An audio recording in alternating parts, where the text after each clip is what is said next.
from the etiquettes of the student of knowledge and the reality of the pseudo scholar and studies by Sheikh Dr. Saleh bin Fawzan bin Abdullahi Al Fawzan.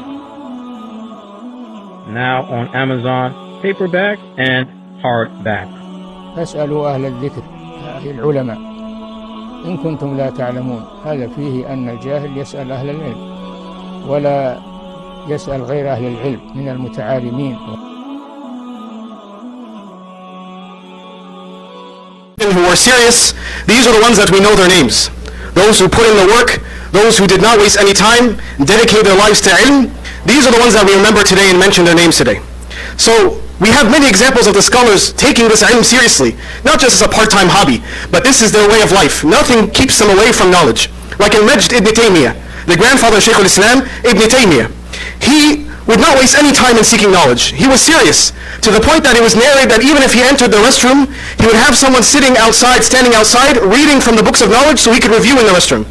Even the 5 minutes or 10 minutes one would use the restroom in, he didn't want to waste that. This is time that I can use to achieve the goal of seeking knowledge. And the great scholar Ibn Aqil, the well-known Hanbali scholar as well, he said, "It is not permissible for me to waste an hour of my life.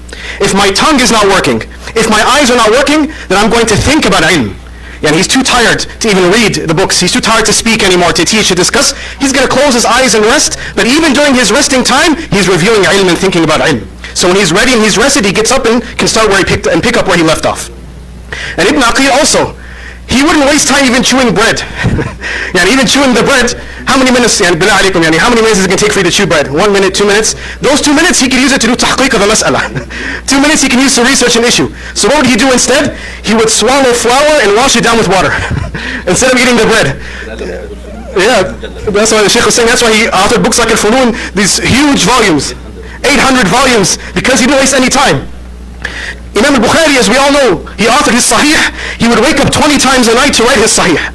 Can you imagine? His whole night, even when he's sleeping, he's thinking about the hadith of the Messenger of Allah sallallahu alaihi wasallam. He goes to sleep, he closes his eyes. No, I should add this. No, I should change this. Oh, I should edit this. I should research this 20 times a night. How do we spend our nights, dear brothers and sisters?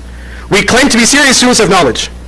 We claim to be serious students of knowledge, but we spend our nights, unfortunately, binge watching Netflix and TV shows and talking and wasting time. But the Imams whom their names are still remembered today, they are the ones whom every minute was dedicated to seeking sacred knowledge. Ibn al-Jawzi also, similarly, he would not waste any time. But Ibn al-Jawzi knew he lived in the real world. Sometimes he's going to have guests over. He can't turn them away. So what is he going to do? He said he would keep the busy work, the thing that he had to do anyway, like cutting up his paper and sharpening his pencils and refilling his ink pots. This is dead time anyway. You have to do it anyway. He said, "Khalas, the things I have to do anyway, that's a waste of time. I'll keep it for when guests come over." So if guests are going to meet me anyway, khalas, I'm going to be chopping my paper and sharpening my pencils. So when I'm done with that, I can focus on ilm and the guests have to leave now. And I tried this myself. I remember during COVID, we were stuck at home, but we'd have to take the family out for walks. The kids, they get cooped up at home and so on. So I take my, my family out for a walk, and I would try doing that, taking my wife and kids for a walk. I'd be reading, on my PDFs, alhamdulillah, every book in the world you want, it's on your phone, mashallah, blessing from Allah.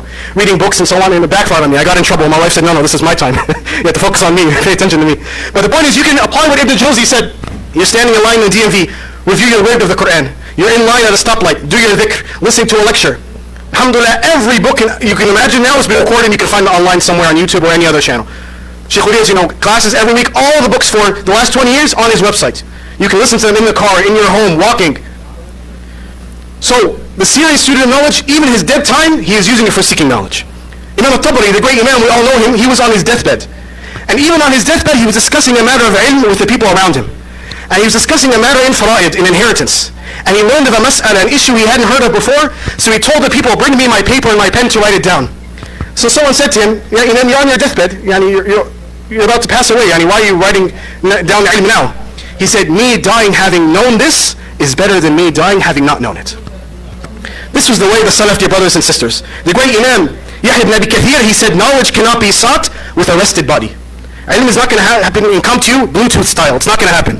When you're at home, rigl ala rigl, right, your feet are up, eating dinner, it's not going to come to you. You have to put in the work. You have to travel. You have to spend sleepless nights. You have to attend intensive dawrat like this. This is how knowledge is sought, dear brothers and sisters. And so we ask Allah subhanahu wa ta'ala to make us all here today from those who are here solely for His sake, and to accept from us our seeking of knowledge, and to reward our mashayikh for the knowledge that they gave us and are passing down to us and to the next generation. And all of us here who are benefiting from me or Sheikh Ammar, then this is from the hasanat of Sheikh Wali and Sheikh Jamal, because they were our teachers and they passed on the knowledge to us, and we're passing it down with their chain. If you get it from Sheikh Wali, you get it with ulu. But you're getting it with nuzul from us, alhamdulillah, that's okay, inshallah. But inshallah, if you can go to the asl, go to Sheikh Wali's masjid and Sheikh Jamal and their classes, then you do tayammum when water is present. So we ask Allah subhanahu wa ta'ala to reward them and to forgive our shortcomings for speaking in the presence of our mashayikh, and to accept from us barakallahu feekum, and to reward the organizers for putting in such great effort into this event. هذا وصلى الله وسلم على سيدنا محمد وعلى آله وصحبه أجمعين.